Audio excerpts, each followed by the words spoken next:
What's up, everyone? Welcome to Programming Remote.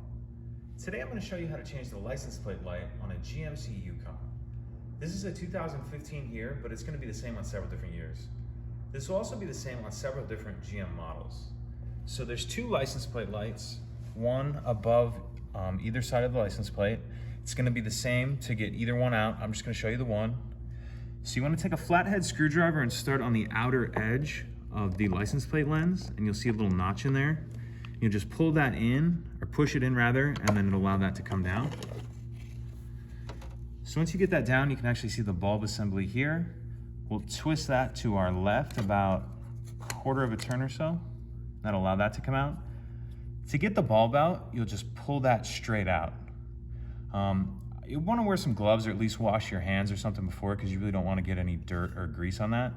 So once you have your new one, you'll just push your new one straight in, line this up, tighten it up till you hear that click. Put the outer edge on first, and then just push up. That's it, pretty simple. If you have any questions, please let me know. If you could take a second to like and subscribe, it helps us out, and I'd appreciate it. Thank you.